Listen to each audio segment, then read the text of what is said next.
الحمد لله نحمده ونصلي على رسوله الكريم أما بعد فأعوذ بالله من الشيطان الرجيم بسم الله الرحمن الرحيم ومن يتوكل على الله فهو حسبه إن الله بالغ أمره قد جعل الله لكل شيء قدرا وقال النبي صلى الله عليه وسلم لو أنكم تتوكلون على الله حق توكله لرزقتم كما ترزق الطير تغدو خماصا وتروح بطانا۔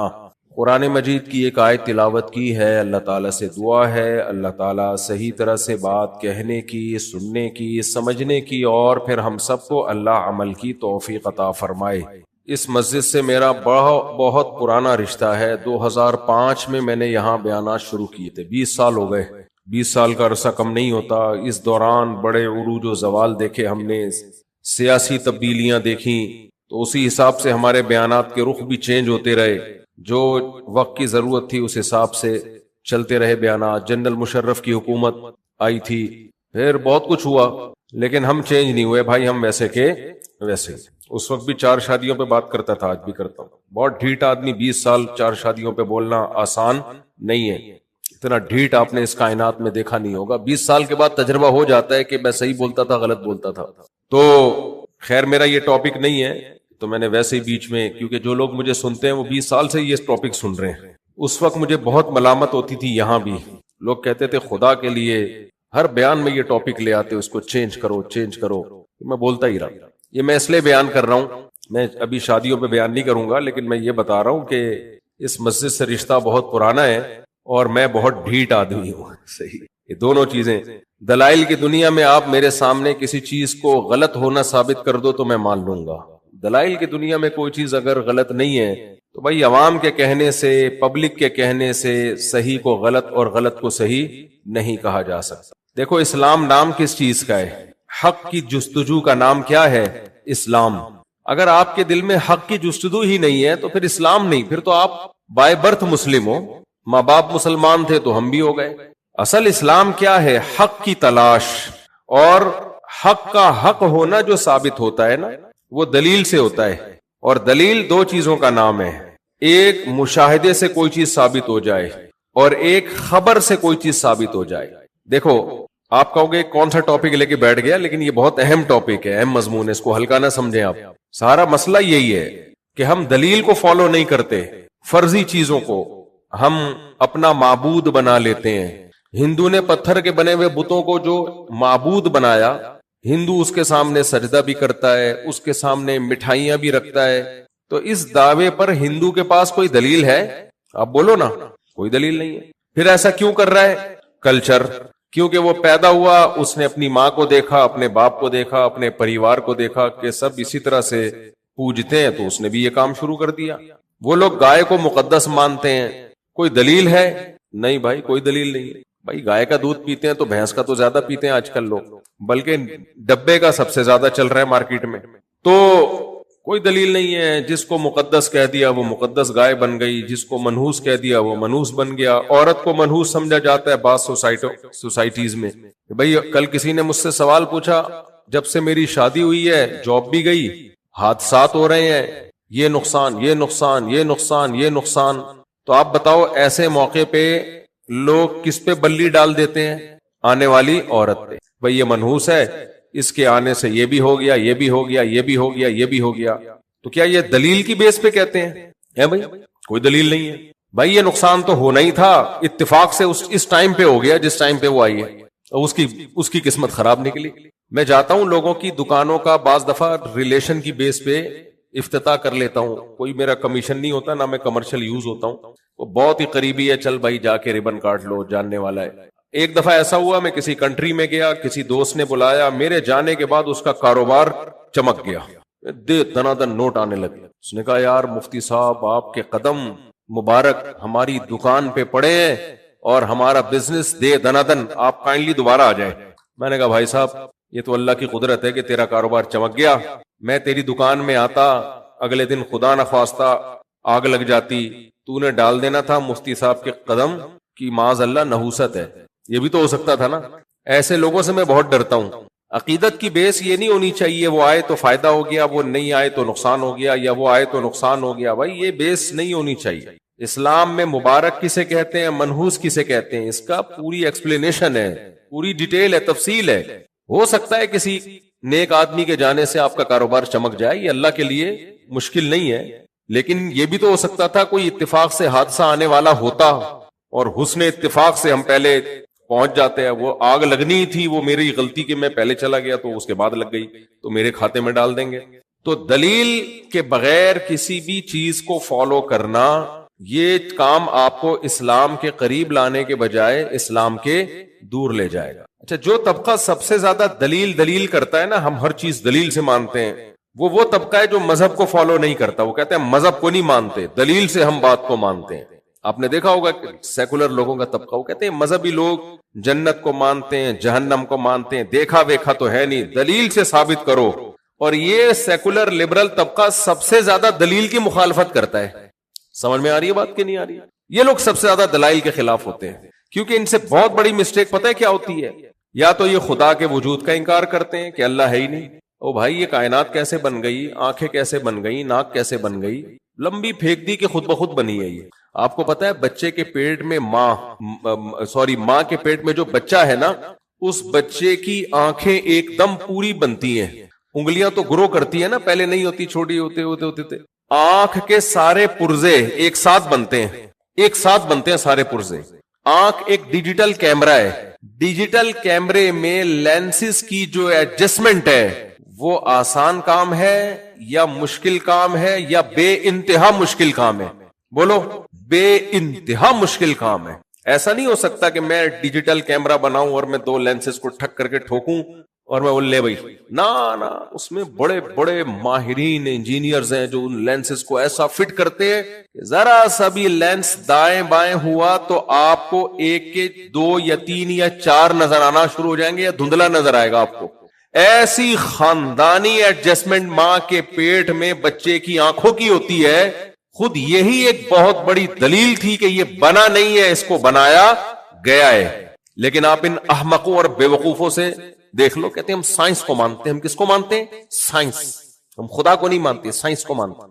آپ کو پتا ہے، امید ہے آپ کو پتا ہوگا انشاءاللہ. کیا پتا ہے آپ کو یہ پتا ہے کراچی کا بیڑا غرق ہوا ہے، یہ تو سب کو ہی پتا ہے بھائی، اور فیوچر میں کوئی چانس نظر بھی نہیں آ رہا ہے. خیر دیکھو، یہ دنیا میں جتنی بھی چیزیں ہم دیکھ رہے ہیں نا، یہ ماہرین کہتے ہیں کہ یہ اوریجنل میں کیسی ہے یہ کسی کو نہیں پتا. اللہ نے ہمارے جو ریسیپٹر لگا دیے نا، جو سسٹم ہماری باڈی میں انسٹال کر دیا ہے، تو یہ اللہ ہمیں جو چیز جیسی دکھانا چاہ رہا تھا ویسی نظر آ رہی ہے. حقیقت کیا ہے یہ کسی کو معلوم نہیں ہے. تھوڑا آسان زبان میں سمجھاتا ہوں. ہمیں جو کلر لال رنگ کا نظر آ رہا ہے، کیا وہ واقعی میں لال ہے؟ یہ کوئی فیصلہ نہیں کر سکتا، اس لیے کہ ہماری آنکھ میں جو سسٹم لگا ہوا ہے وہ اس کو لال کر کے دکھا رہا ہوتا ہے. یہی کوئی اور مخلوق جب یہ کلر دیکھتی ہے، کوئی بکرا دیکھتا ہے، کتا دیکھتا ہے، ہو سکتا ہے اس کو لال نظر نہ آ رہا ہو، اس کو پیلا نظر آ رہا ہو. تو یہ فیصلہ کون کرے گا کہ یہ لال ہے یا پیلا ہے یا نیلا ہے؟ یہ قیامت تک کوئی بھی فیصلہ نہیں کر سکتا. یہ تو اللہ نے ہماری آنکھ میں ایک سسٹم لگا دیا کہ جب اس ٹائپ کا کوئی کلر ہوگا تو ان کو لال نظر آئے. تو ہمیں کیا نظر آ رہا ہے؟ وہ اس کائنات کو ایکسپلین کرنا انسان کے لیے ممکن ہی نہیں ہے، ممکن ہی نہیں ہے. ہماری زبان میں جو ذائقے ہیں، اتنی سی گوشت کا لوتھڑا ہے، اس میں سینکڑوں ذائقے ہماری زبان چیک کر کے بتا دیتی ہے کیا ذائقہ یہ.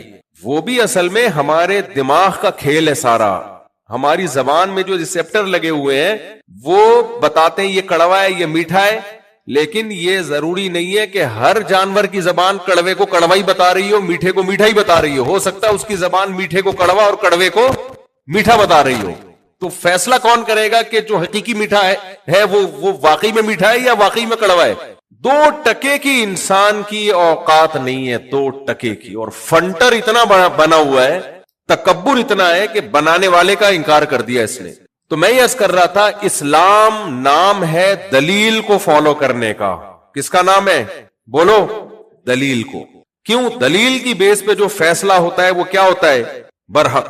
لیکن افسوس کی بات یہ ہے کہ آج مذہب اور دلیل 2 متضاد چیزوں کے نام بن چکے ہیں. جتنا بڑا مکھنچو ہوگا نا پھینکے گا، وہ اتنا بڑا مذہبی رہنما کہلائے گا. میں سمجھا پا رہا ہوں؟ حضرت جی نے فرمایا، بس فرما دیا، حضرت جی پھینکتے رہے جو بیٹھ کے، کوئی پوچھنے والا حضرت جی سے نہیں ہے کہ کیا دلیل ہے اس۔ پھونکو والی سرکار کو دیکھ لو، ہمارے بیان میں رش زیادہ ہوتا ہے یا پھونکو والی سرکار کے؟ بولو نا یار، آپ لوگ ڈرو نہیں، کوئی پھونک نہیں لگے گی آپ پر، بولو نا پھونکو والی سرکار۔ میں بات کر رہا ہوں دلائل سے، وہ بات کر رہا ہے پھونکو سے۔ رش کس کے پاس زیادہ ہے؟ بولو پھونکو۔ پیسہ کس کے پاس زیادہ ہے؟ پھونکو والی سرکار۔ عقیدت محبت کی بیس پہ تو قوم کی نفسیات جو بن چکی ہے نا، وہ یہ بن چکی ہے کہ جو بندہ دلیل سے بات کرے گا اس کی نہیں ماننی ہے، جو روحانیات میں آپ کو لے کے جائے گا، ہوائی باتوں میں، جن چڑیل بھوت حصار۔ کل ایک صاحب نے مجھے بتایا مجھ سے جنات باتیں کرتے ہوں گے بھائی، میں یقینی انکار نہیں کر سکتا، لیکن 99% میں نے کہا آپ کو اسی نفسیاتی ڈاکٹر جو اچھا سا ہو نا اس سے علاج کرائے، آپ میڈیسن لیں، آپ کی کھوپڑی کیا ہو گئی ہے، کیونکہ مجھے پتا ہے تھوڑے دنوں میں انہوں نے کوئی روحانی پیر بن جانا ہے، تھوڑے دنوں میں لوگ یقین کریں گے۔ ڈپریشن کے مریض ہوتے ہیں، دماغی توازن خراب ہو چکا ہوتا ہے، اور عامل جتنے بھی ہیں کوئی ایک عامل دکھا دو جس کی کھوپڑی صحیح کام کرتی ہو، اور جتنا پاگل ہوگا اس کو فالو اتنا زیادہ کیا جائے گا، کیونکہ اس کی باتیں عقل سے بالاتر ہوں گی۔ تو لوگ کہتے ہیں حضرت بہت پہنچے ہوئے، ان کی باتیں ہماری سمجھ میں نہیں آتی، کیونکہ پہنچے ہوئے ہیں نا، سمجھ میں آ رہی ہوتی تو پھر تو ہمارے جیسے انسان ہے بھائی، لیکن یہ وہ باتیں کرتے ہیں جو ہماری کھوپڑی میں نہیں آتی، بہت پہنچے ہوئے۔ اس کا مطلب کہ بھائی جتنا بڑا بے وقوف انسان ہو اور جتنا لوگوں کو بے وقوف بنا رہا ہو، اس کا منجن بکتا نہیں ہے، لیکن اگر وہ مذہب کا لیبل لگا لے تو پھر منجن بکتا ہی اسی کا ہے۔ سمجھ میں آ رہی ہے بات کہ نہیں آ رہی؟ تو ایک بات خوب اچھی طرح دماغ میں بٹھا لینی چاہیے کہ اسلام کس چیز کو فالو کرنے کا حکم دیتا ہے؟ دلیل۔ ہاں، دلائل کی دو قسمیں ہیں، میں بھی موضوع کی تمہید ہے، یہ بھی موضوع پہ آ رہا ہوں۔ دلائل کی دو قسمیں ہیں، ایک ہے آپ کا خود کا مشاہدہ ہو، خود کا تجربہ ہو، اس سے بھی چیزیں ثابت ہوتی ہیں، لیکن ایک یہ ہوتا ہے کہ آپ کا اپنا تجربہ نہیں ہے لیکن کسی قابل اعتماد اور ثقہ آدمی کا تجربہ، اس کا مشاہدہ ہو اور وہ ہمیں خبر دے رہا ہو، تو بھی ہم اس کی بات پہ یقین کر لیتے ہیں۔ ڈاکٹر ہمیں بتا رہے ہوتے ہیں یہ دوا کھانے سے تم ٹھیک ہو جاؤ گے، کیا ہم نے اس دوا کا تجربہ کیا ہوتا ہے بھائی؟ اب ڈاکٹر، آپ بیمار ہوئے، بڑے اسپیشلسٹ کو آپ نے دکھایا، اس نے آپ کو میڈیسن دی، آپ گھر آ کے میڈیسن لے آئے، آپ نے اپنے گھر والوں سے کہا مجھے ڈاکٹر نے کہا ہے صبح یہ کھاؤ، آپ کے گھر والے کہہ رہے ہیں تمہیں کیا پتا ہے کہ اس بیماری کی شفا اس دوا میں ہے؟ آپ کو بھائی میں ڈاکٹر نہیں ہوں، مجھے نہیں پتا، لیکن ڈاکٹر ایک ڈاکٹر نہیں تو 8-10 ڈاکٹروں سے میں نے پوچھا ہے، سب یہی کہہ رہے ہیں کہ یہی میڈیسن لینی پڑے گی۔ اب آپ کی بیوی کہہ رہی ہے تم اندھی تقلید کرتے ہو، تمہارے سامنے دلیل نہیں ہے، بس ڈاکٹروں نے کہہ دیا اور تم نے کھا لیا، تو اس کو کیا جواب دیا جائے گا؟ بھائی جس آدمی کے پاس میڈیکل سائنس کا علم نہ ہو، اس کے لیے ان لوگوں کی بات ہی دلیل ہے جن کے پاس میڈیکل سائنس کا علم ہو۔ بیگم میرے پاس اس کے علاوہ اور کوئی راستہ نہیں ہے۔ پھر بھی اگر بیوی بولے نہیں نہیں نہیں تم اندھی تقلید کر رہے ہو، تو آپ بولیں گے بیگم ایک گولی تم بھی کھا لو، کیونکہ تمہیں بھی تمہاری کھوپڑی میں مسئلہ ہے۔ تو خوب سمجھ لیں، کچھ چیزیں ایسی ہیں جن کا ہم مشاہدہ کر سکتے ہیں، ہماری آنکھ ان کو دیکھ سکتی ہے، لیکن ہمارا علم محدود ہے۔ دلیل سے کیا بات ثابت ہے کہ انسان کے پاس علم کے جو ذرائع ہیں وہ لامحدود ہیں یا محدود ہیں؟ بتاؤ میرے بھائی، وہ محدود ہے نا۔ اللہ نے ہمارے ہاتھوں میں وزن اٹھانے کی صلاحیت دی، محدود لامحدود وزن اٹھانے کی صلاحیت دی ہے یا محدود ویٹ اٹھانے کی صلاحیت دی ہے؟ ایک حد تک ہم ویٹ اٹھا سکتے ہیں۔ اب کوئی آپ سے کہے K2 کی پہاڑی اٹھاؤ، آپ کہیں میں کیسے اتنا بڑا پہاڑ اٹھا لوں بھائی؟ کہیں تمہیں خدا نے یہ ہاتھ کس لیے دیے؟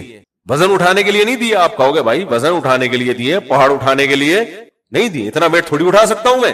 آپ ان سیکولر لبرل لوگوں کے سامنے جب بولو کہ اسلام یہ کہتا ہے، کہتے ہیں عقل میں نہیں آتی یہ بات۔ بھائی عقل میں نہیں آتی تو تمہاری عقل محدود ہے۔ وہ کہتے ہیں نہیں، جب عقل دی کیوں ہے؟ استعمال کرنے کے لیے دی ہے نا۔ بھائی استعمال کرنے کے لیے دی ہے، لیکن یہ طاقت انسان کی لامحدود نہیں ہے، یہ ایک حد سے آگے نہیں جا سکتی ہے، خود عقل یہ کہتی ہے۔ آپ کو اللہ نے دیکھنے کی صلاحیت دی ہے، لامحدود صلاحیت یا محدود صلاحیت؟ ایک حد تک دیکھ سکتے ہو، اس کے بعد آپ نہیں دیکھ سکتے۔ آپ کو کسی خوردبین کا سہارا لینا پڑے گا، وہ بھی محدود دیکھے گی۔ آج کسی نیوز میں میں نے دیکھا انٹرنیٹ پہ کہ پتہ نہیں کتنے ارب کہکشائیں دریافت ہو چکی ہیں۔ ایک کہکشاں اتنی اربوں ستارے، اس میں پھر اربوں کہکشائیں، تو یہ دریافت ہوئی ہے۔ اس کے بعد کوئی سائنسدان یہ نہیں کہتے کہ کائنات کا یہ اینڈنگ پوائنٹ ہے، کہتے ہیں بھائی ہو سکتا ہے اس سے زیادہ اور ہو، ہم دیکھ نہیں سکتے ان کو۔ اور دیکھتے بھی جب ہیں جب وہ کروڑوں سال پہلے ان کی روشنی یعنی اب پہنچی ہے، ہو سکتا ہے اس سے پہلے یعنی کہاں جا چکی ہوں وہ کہکشائیں. ہر چیز محدود محدود محدود. تو مجھے ایک بات بتاؤ، سوچنے سمجھنے کی صلاحیت بھی لامحدود ہوگی یا محدود ہوگی؟ بولو نا بھائی. محدود ہوگی. محدود ذہن کیا کرتا ہے؟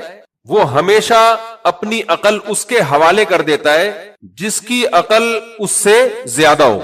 انسان کی عادت ہے، مثال کے طور پر آپ نے 10 کلو کے آٹے کی بوری اٹھانی ہے، گھر لے کے جانا ہے، آپ سے اٹھ نہیں رہی کیونکہ آپ 5 کلو سے زیادہ ویٹ نہیں اٹھا سکتے. تو آپ سہارا ایسے طاقتور سے لوگے جو 10 کلو کا ویٹ بولو اٹھا سکتا ہے. آپ کہو گے بھائی صاحب میں کمزور ہوں، میں 70 سال کا ہو گیا، مجھ سے یہ ویٹ نہیں اٹھ رہا. بیٹا تم جوان ہو، تمہارے لیے 10 کلو کوئی مسئلہ نہیں ہے، تم یہ 10 کلو کا ویٹ اٹھا لو کیونکہ تمہارے اندر وزن اٹھانے کی طاقت مجھ سے زیادہ ہے.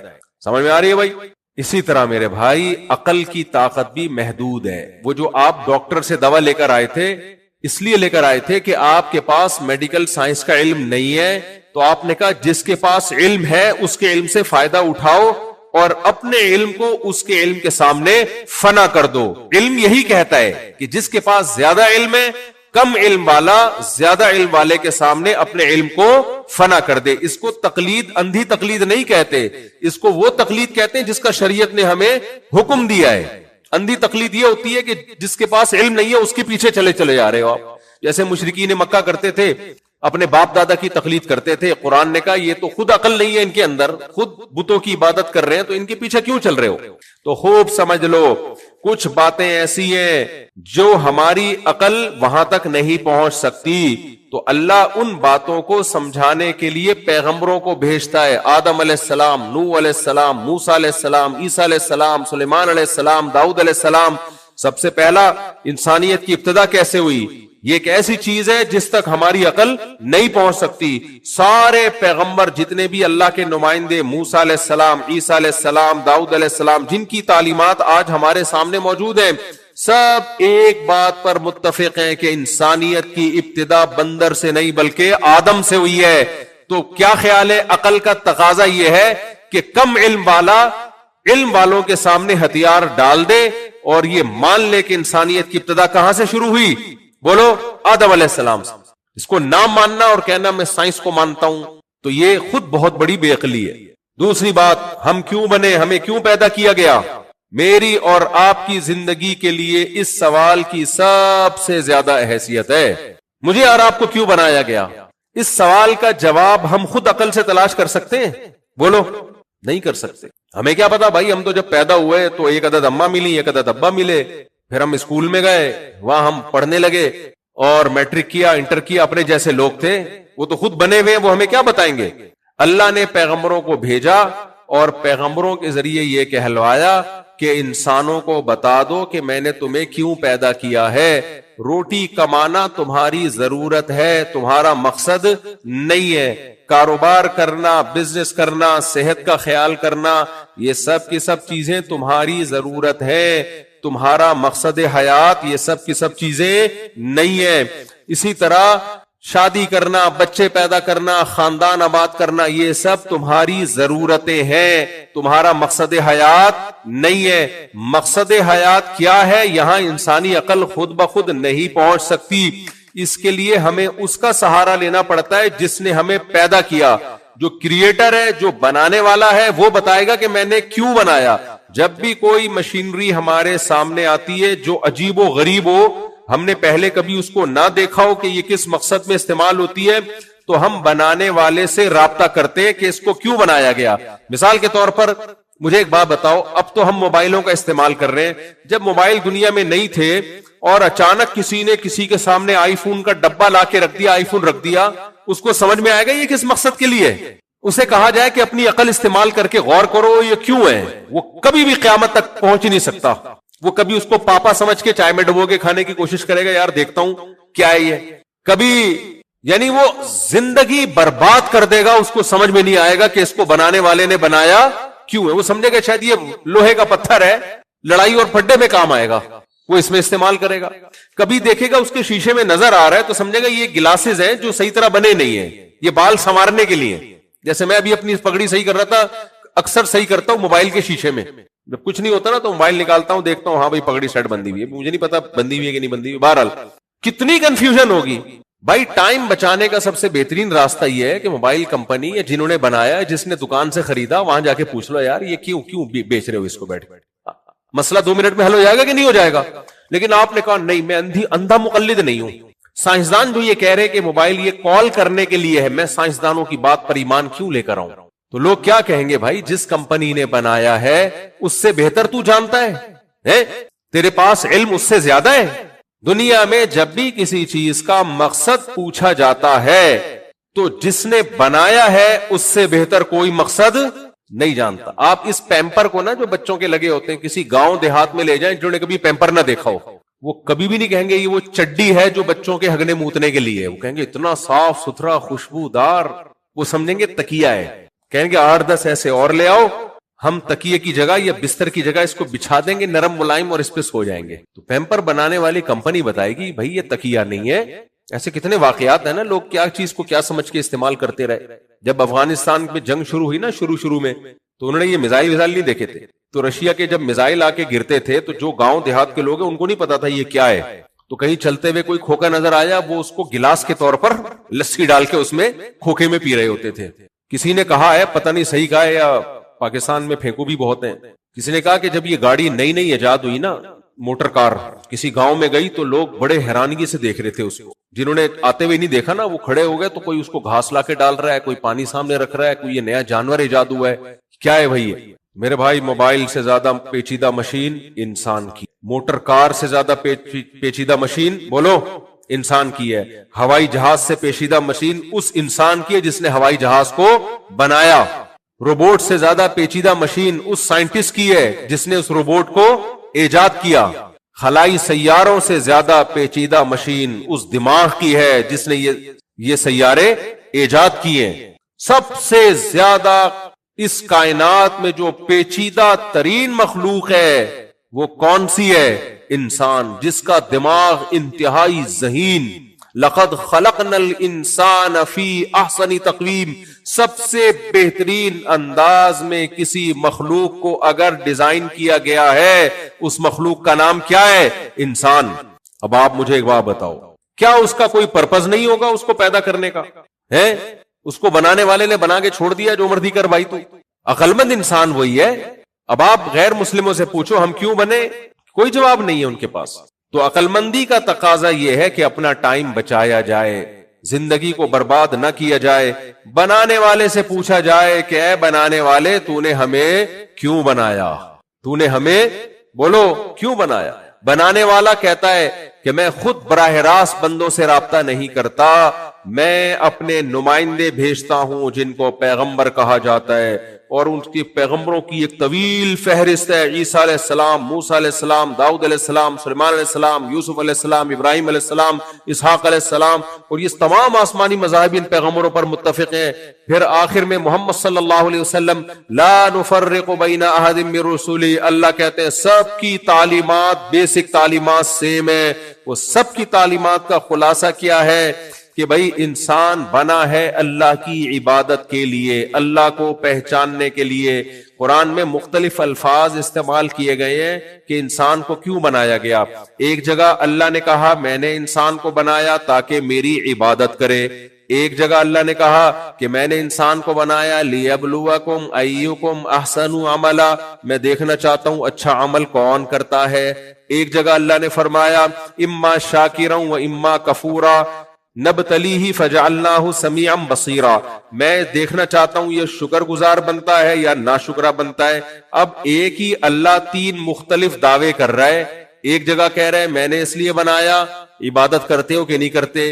ایک جگہ کہہ رہا ہے کہ میں نے اس لیے بنایا کہ تم شکر گزار ہو یا ناشکرے ہو. پھر دوسری جگہ کہہ رہا ہے میں نے اس لیے بنایا میں دیکھنا چاہتا ہوں اچھا عمل کرتے ہو یا برا عمل کرتے ہو. اب یا تو یہ اشکال ہے اللہ تو خود ایک دعوے پہ ٹکتا ہی نہیں ہے، ایک دعویٰ کر نہیں رہا. کبھی کہہ رہا ہے عبادت کے لیے بنایا، کبھی کہہ رہا ہے یہ دیکھنے کے لیے بنایا کون اچھا کون برا، کبھی کہہ رہا ہے یہ دیکھنے کے لیے بنایا کون شکر گزار کون ناشکرا. تو ایک بات بتا تاکہ ہم اس کو فالو کریں. تو اللہ کی طرف سے ایسا تضاد ہو سکتا ہے اللہ کے بیان میں؟ بولتے کیوں نہیں ہو بھائی؟ بھائی بات یہی ہے کہ اصل میں ایک ہی مقصد ہے، اس کو 3 مختلف الفاظ سے اللہ نے بیان کر دیا. کیا خیال ہے بھائی؟ اور 3 مختلف سینٹینس سے اس لیے بیان کیا کہ کسی سینٹینس کا کوئی غلط مطلب نہ نکال لینا.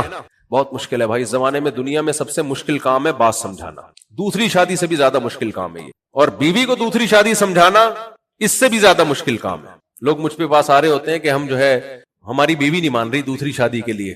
میں کہتا ہوں تم جیسے بے وقوفوں کے لیے اسلام میں دوسری شادی ہے ہی نہیں جو بیوی کو سمجھا رہے ہیں. یعنی قربانی کے بکرے کو سمجھا رہے ہیں کہ تو لیٹ جا. نہیں آئی میرا خیال ہے بات. ایک آدمی مولوی صاحب کے پاس آئے اور کہے کہ میں بکرا ذبح کرنا چاہتا ہوں، میں بکرے کو کہہ رہا ہوں لیٹ جا، میں چھری چلاؤں گا، وہ لیٹ ہی نہیں رہا، اب میں کیا کروں؟ بھائی بیوی کے اوپر تو سوکن آتی ہے تو اس کے لیے تو قربانی ہے، وہ کیوں پاگل بکرا بنے گی؟ وہ ہے بھائی، اس کا کام یہی کہ آپ کو منع کرے. آپ کی مردانگی یہ کہ منع کرنے کے باوجود آپ کر کے دکھا دے. تپڑ ہے تو پاس کر ورنہ برداشت کر. بسوں کے پیچھے کراچی میں لکھا ہوتا ہے. تو بھائی کیوں بنایا اللہ نے؟ اللہ 3 مختلف سینٹینس میں اس بات کو واضح کر رہا ہے. میں نے عبادت کے لیے بنایا، میں نے یہ دیکھنے کے لیے بنایا کون اچھا عمل کرتا ہے کون برا عمل کرتا ہے، میں نے یہ دیکھنے کے لیے بنایا کون شکر گزار ہے اور کون نہ شکرا.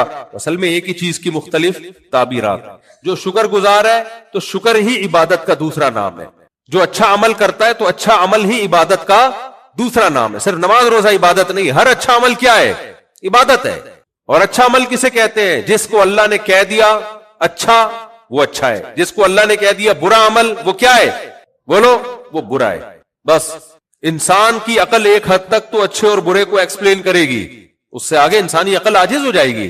ہو گئی یہ عاجز ذات دنیا میں نظر آ رہا ہے. ہومو سیکسولیٹی کو لیگل کر دیا دنیا کے اچھے لوگوں نے جو اچھے سمجھے جاتے ہیں. وجہ کیا ہے؟ اپنی عقل کو خدا کے مقابلے میں استعمال کرو گے تو پھر یہی ہوگا، جمشید کی غفار سے شادی ہوگی اور غفار کی سلیم سے شادی ہوگی. یہ ہے عقل کا حال. اس سے تو اور ثابت ہوتا ہے کہ مذہب کی تعلیمات کے بغیر، خدائی تعلیمات کے بغیر انسان کا بچہ نہیں بن سکتا. وہ کام کرے گا جو گدھے گھوڑوں نے نہیں کیا ہے. سمجھ میں آ رہی ہے بھائی کہ نہیں آ رہی ہے؟ یہ کام تو گدھے گھوڑے نہیں کرتے جو انسانوں نے جس کو لیگل کر دیا. سے صاف پتہ چلتا ہے بھائی ہماری عقل بہت محدود ہے. خدا کے مقابلے میں اپنی عقل کبھی بھی استعمال نہیں کرنی ہے. ہاں جہاں خدائی تعلیمات نہ ہو وہاں پھر عقل ہی استعمال کرنی ہے، وہاں بے عقلی کی باتیں نہیں کرنی ہے. پھونکوں والی سرکار اور مختلف قسم کی جو مارکیٹ میں سرکاریں آئی ہوئی ہیں، یہ بے عقلی کی باتیں ہیں. یہ کام تو ہندو اور عیسائیوں پہ جچتے ہیں. پتہ ہے آپ یہ عیسائیوں کا مذہب دنیا میں ترقی کیسے کی؟ پادریوں کے شعبدے بازیوں نے اس میں بہت بڑا دخل ہے. ایک پادری تھے، اس نے کسی مسلمان کا بٹوا گم گیا، اس میں بہت سارے پیسے تھے. اس پادری نے کہا میں بتا دوں گا کہاں رکھا. اس نے بتا دیا، وہ بندہ عیسائی ہو گیا. یہ شعبدے بازی ہے، مسمرزم ہے. ہو سکتا ہے خود ہی کسی نے، اور یہ کام مسلمان بھی کر رہے ہیں، خالی پادری نہیں کر رہے. یہ جو روحانی عامل ہوتے ہیں یہی ڈرامے بازی کر رہے ہوتے ہیں. میں بتا دوں گا آپ کی گھڑی کہاں رکھی ہے. خود کمبخت نے چرائی ہوتی ہے، اپنے بندے بھیجے ہوئے ہوتے ہیں اور پھر بتا دیتے ہیں. ایک عامل ہے، بڑا مشہور عامل ہے، اور لوگ اس کی بڑی عقیدت محبت کرتے ہیں، بہت محبت سے ملتے ہیں اس سے. اس کمبخت نے اپنے بندے چھوڑے ہوئے ہیں. لوگوں کے گھروں میں انکوائری کرنا، کسی کے بارے میں پتہ چل جائے نا تھوڑے پریشان ہیں تو خود اپنے بندے بھیج کے اس کی ابا کا نام، اما کا نام وغیرہ وغیرہ. پھر جب وہ بندہ اس عامل کے پاس جاتا ہے تو کہتے تمہاری بیوی کا نام یہ ہے، تمہارے ماموں کا نام یہ ہے، اور ایسے دیکھ رہا ہوتا ہے جیسے کھوپڑی کے اوپر نا، جیسے میں تمہارے ہمزاد سے باتیں کر رہا ہوں. ہمزاد مجھے بتا رہا ہے. سب ڈرامے بازی ہے. تو میرے بھائی یہ حقیقت جس کی سمجھ میں آ جائے نا کہ ہمیں اللہ نے اپنے لیے پیدا کیا ہے. عبادت کا لفظ بھی اللہ نے استعمال کیا کہ عبادت غلامی کو کہتے ہیں. ہم جب اپنے آپ کو اللہ کے حوالے کریں گے تو پھر ہمیں سمجھ میں آئے گا کیا صحیح ہے اور کیا غلط. تو آج دنیا جا رہی ہے مادہ پرستی کی طرف. آپ ٹک ٹاک پہ، فیس بک پہ، یوٹیوب پہ، ہر جگہ آپ کو پیسہ پیسہ پیسہ پیسہ، دولت، عزت، شہرت، پیسہ. جب اللہ آپ کی زندگی میں ان نہیں ہوگا تو پھر ظاہر ہے مادہ پرستی ہوگی نا. کامیابی کی ڈیفینیشن ہی چینج ہو جاتی ہے اگر آپ کی زندگی میں مذہب نہیں ہے. نقل کفر، کفر نباشت. تھوڑی دیر کے لیے مذہب کو اپنی زندگی سے نکال دو تو پھر کامیاب کون ہے؟ پھر تو وہی کامیاب ہے جس کی صحت اچھی ہے، پھر وہی کامیاب ہے جس کے پاس پیسہ زیادہ ہے، پھر تو وہی کامیاب ہے جس کے پاس شہرت زیادہ ہے. پھر بوڑھے ماں باپ کو گھر میں رکھ کے ان کی خدمت کرنا ناکامی ہے، کیونکہ بوڑھے ماں باپ آپ کی لائف کو انٹرٹین نہیں کرنے دیتے. پھر ماں کے قدموں میں جنت تلاش کرنا حماقت اور بے وقوفی ہے. پھر ایسا ہوگا کل آپ کے باپ کا انتقال ہوا اور شام کو آپ ایک میوزیکل پروگرام میں جا رہے ہیں, کیونکہ نہیں گئے تو 1 کروڑ کا آپ کا نقصان ہوگا, اور سارے مادہ پرست آپ کو پروموٹ بھی کر رہے ہوں گے, ویل ڈن زندہ باد, پروفیشن کو یہ بندہ فوکس کر رہا ہے. باپ تو مر گیا, مرنا تھا اس نے, تو ریلیشن کیا ہو جاتے ہیں بولو. پھر ایسا ہی ہوگا 9 مہینے بعد لاشیں ملیں گی, نہ باپ کا پتا, نہ ماں کا پتا, نہ بھائی کا پتا, نہ بہن کا پتا. پھر بیوی مارکیٹ سے شارٹ گرل فرینڈ آئے گی بیوی کی جگہ, اور عورت کی جگہ شوہر کے بجائے کون آئے گا, بوائے فرینڈ آئے گا. آیا ہے نا, پوری دنیا میں آ رہے ہیں. شوہر مارکیٹ سے کیا ہو رہے ہیں, آپ لوگ بولتے کیوں نہیں بھائی, میرے بیان کے آداب ہیں, ہر ایک کے بیان کے آداب ہوتے ہیں نا, تو میرے بیان کے آداب ہیں, مجھے جواب چاہیے. تو جب اللہ آپ کی زندگی سے آؤٹ ہوگا تو پھر گرل فرینڈ بھی آئے گی, بوائے فرینڈ بھی آئیں گے, پھر بچے بھی پیدا نہیں ہوں گے, کیونکہ بوجھ ہے وہ, آپ کو ان کو پہ خرچ کرنا ہے. پھر آپ کہو گے میں اپنی پراپرٹی ایک مل جائے بس کافی ہے, وہ انٹرٹینمنٹ کے لیے.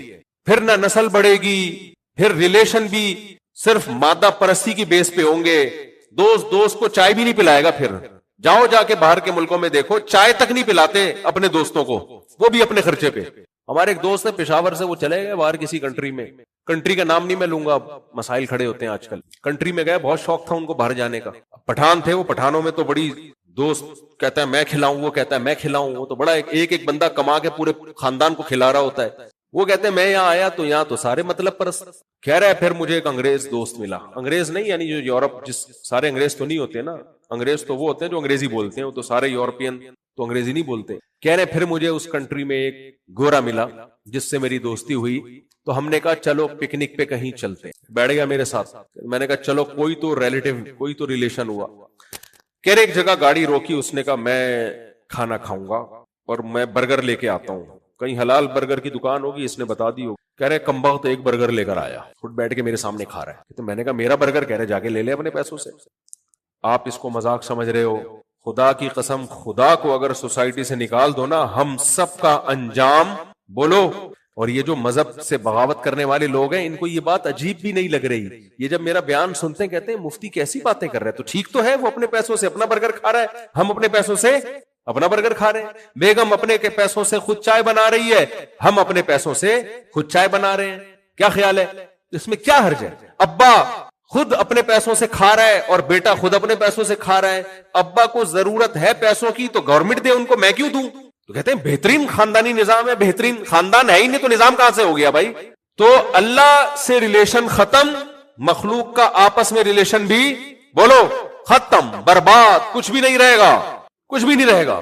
یہ جو میں نے آیت پڑھی نا, وَمَن يَتَوَكَّلْ عَلَى اللَّهِ فَهُوَ حَسْبُهُ, یہ ہے اس موقع کی آیت. ابھی میں اس کو وضاحت کرتا ہوں اس کی. میں سب ختم, برباد. ہمارے یہاں واقعات ہو رہے, ابا مر گئے, شام کو آپ پروگرام میں جا رہے ہو, اگلے دن پروگرام میں جا رہے ہو.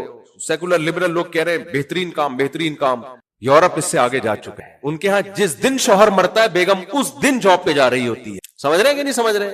اس دن جاب پہ جا رہی ہوتی ہے. اور وہ گورے بڑی تعریف کرتے ہیں, اپنے پروفیشن کے ساتھ مخلص ہے, اپنے پیشے کے ساتھ کیا ہے بولو مخلص. ہسبینڈ مر گیا لیکن جاب سے چھٹی نہیں کی, یہ ہے انسانیت. باپ کا انتقال ہو گیا مگر ٹماٹر کی ریڑھی اس دن بھی لگا رہا ہے. ماں مر گئی ہے اسی دن, لیکن آپ اس دن گول گپے بیچ رہے ہیں. اس کا مطلب یہ نہیں ہے کہ آپ کو ٹماٹر کی ریڑھی سے محبت ہے. اس کا مطلب یہ ہے کہ جتنی ٹماٹر سے محبت ہے نا, ماں سے اتنی بھی بولو اتنی بھی نہیں ہے. اصل میں تو یہ ہے, اتنی بھی نہیں ہے ماں سے. تو اسلام جب اللہ زندگی میں ہوگا تو پھر کیا ہوں گے آپس میں بولو ریلیشن ہوں گے. کیسے ہوں گے ریلیشن؟ مادہ پرستی پتہ ہے کیا کہتی ہے؟ مادہ پرستی لوگ یہ کہتے ہیں کہ سب کچھ اسباب سے ہوتا ہے. سب کچھ کس سے ہوتا ہے؟ اسباب سے. بات صحیح ہے, سب کچھ اسباب سے ہوتا ہے, لیکن جہاں اللہ کہہ دے کہ یہاں اسباب سے نہیں ہوگا, میرے ارادے سے ہوگا, تو پھر عقل کو اللہ کے سامنے قربان کر دینا چاہیے, کیونکہ اللہ سے زیادہ ہماری عقل نہیں ہو سکتی. مثال کے طور پر مادہ پرس آدمی کی نظر میں کامیابی کی ڈیفینیشن کیا ہے؟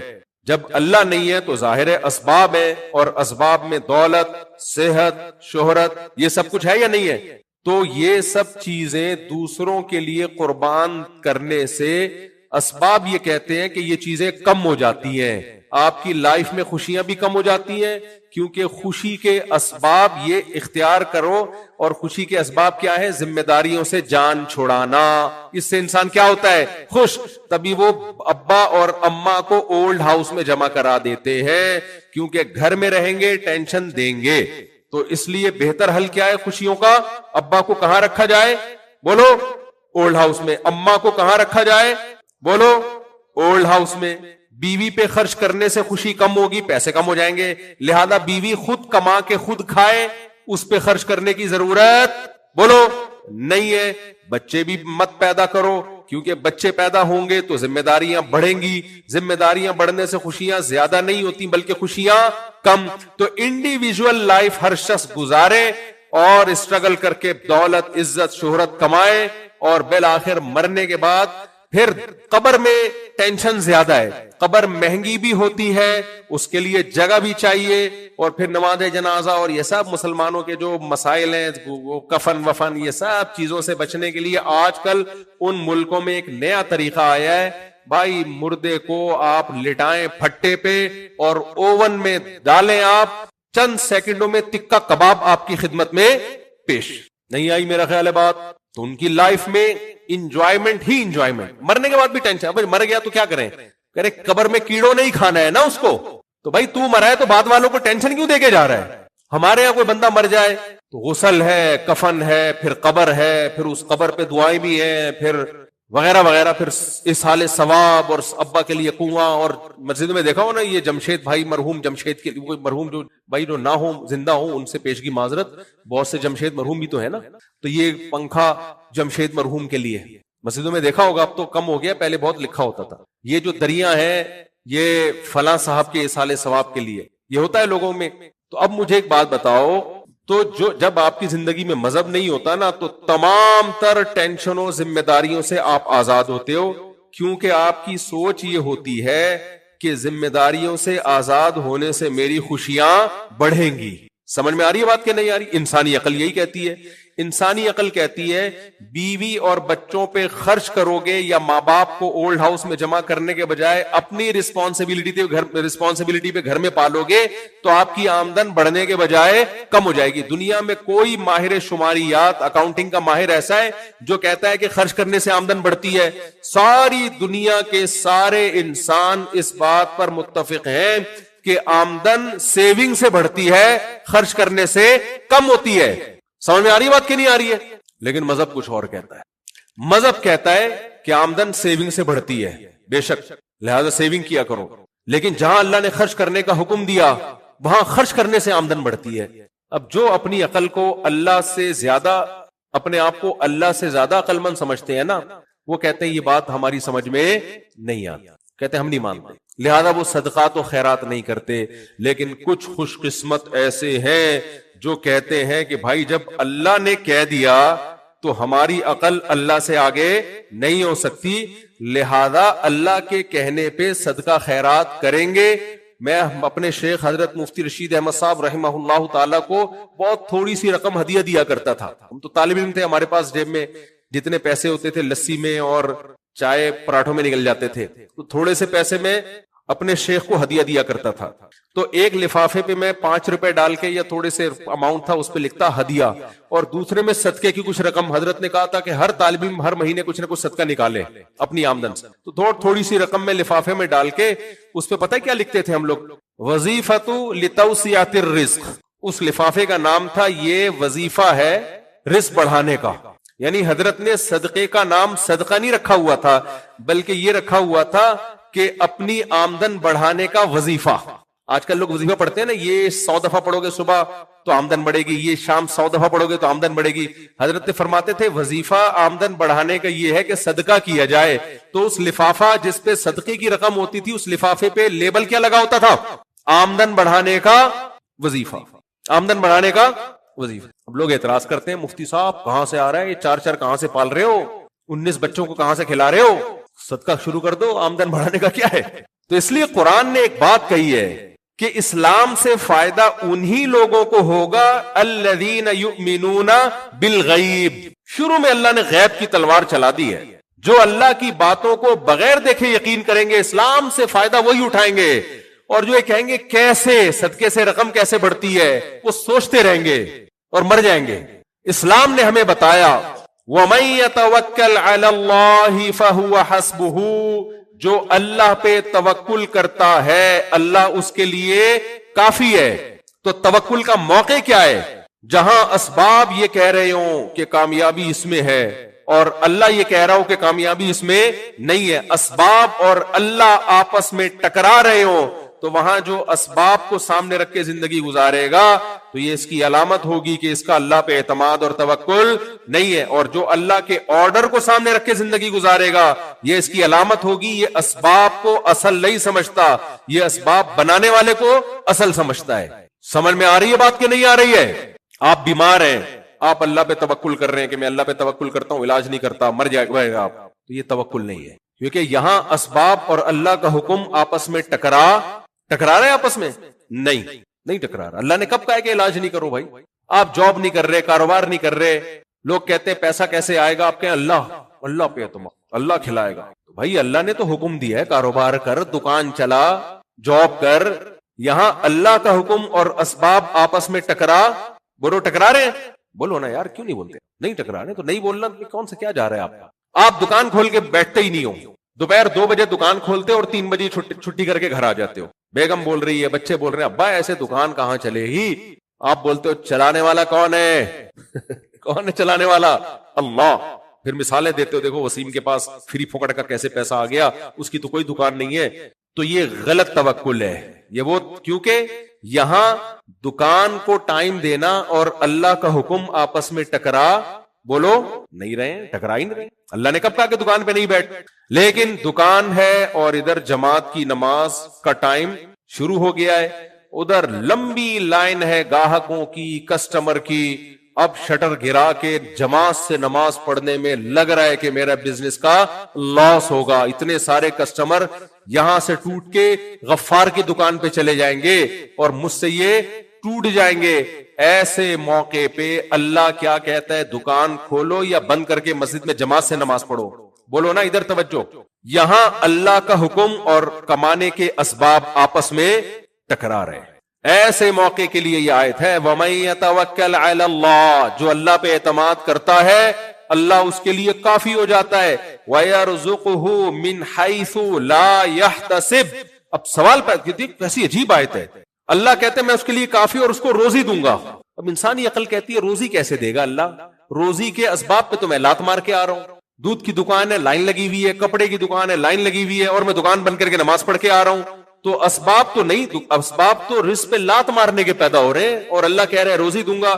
اس کا اللہ نے اگلی آیت میں جواب دیا، فرمایا وَيَرْزُقُهُ مِنْ حَيْثُ لَا يَحْتَسِبُ، وہاں سے دوں گا جہاں سے تمہارا گمان بھی نہیں ہوگا۔ تمہارا گمان تو یہاں سے روزی ملتی ہے اور اس روزی پہ میں لات مار رہا ہوں، تو اللہ کہے گا وہاں سے دوں گا جہاں سے تمہارا گمان نہیں ہے، وہاں سے دوں گا کیسے؟ یہ چھوڑ دو، کیونکہ اگر تم نے سوچ لیا تو یہ تو تمہارے گمان میں آ گیا نا۔ تبھی علماء کہتے ہیں وہاں سے روزی آنا جہاں سے گمان ہی نہ ہو، یہ ایک ظاہری علامت ہے کہ یہ خاص کس کی طرف سے گفٹ ہے؟ یہ اللہ کی طرف سے گفٹ ہے، آپ کی کسی نیکی کے صلے میں۔ تو میرے بھائی صدقات و خیرات بھی وہی کرے گا جس کی زندگی میں اللہ ان ہو۔ ماں اور باپ کو پالنا، آج کل ہماری ینگسٹر میں ماں باپ سے رشتہ ختم ہوتا جا رہا ہے۔ آپ کو میں عجیب بات بتاؤں، دیکھو میری دنیا میں بڑی ٹریولنگ ہوتی ہے، اتنا بے وقوف میں ہوں نہیں جتنا نظر آتا ہوں۔ لوگ سمجھتے ہیں 4 شادیاں کی ہیں تو دنیا کا سب سے بے وقوف انسان یہی ہے، اور 19 بچے تو سب سے بے وقوف آدمی یہی ہے۔ اتنا نہیں ہوں جتنا آپ سمجھتے ہو۔ دنیا میں پتہ ہے کیا ہو رہا ہے؟ حقوق کی باتیں، حقوق، رائٹس، آج کل بہت سارے رائٹس کی باتیں ہو رہی ہے نا، جانوروں تک کے حقوق۔ سائنسدان نا جب خلا میں کسی کو بھیجنا ہوتا ہے نا چاند وان پہ، تو پہلے بندروں پہ اور چوہوں پہ تجربہ کر رہے ہوتے ہیں، پہلے اس کو بندر کو بھیج کے دیکھو بچ کے آ گیا تو پھر ہم بھی ٹرائی ماریں گے۔ سارے تجربے انسانوں سے پہلے کس پہ ہوتے ہیں؟ جانوروں پہ، چوہوں پہ، بندروں پہ۔ تو ایک جانوروں کی حقوق کی ایک تنظیم نے نا رشیا میں، جب یہ ناسا والوں نے جو رشیا کے جو خلا میں بھیجنے والے سائنسدان ہیں انہوں نے بن مانس وغیرہ پہ تجربے کیے، تو جانوروں کے حقوق کی تنظیمیں کھڑی ہو گئیں کہ اسٹاپ کلنگ اینیملز، جانوروں کو مارنا، کیونکہ بہت سے گئے اوپر ان کا انا للہ ہو گیا،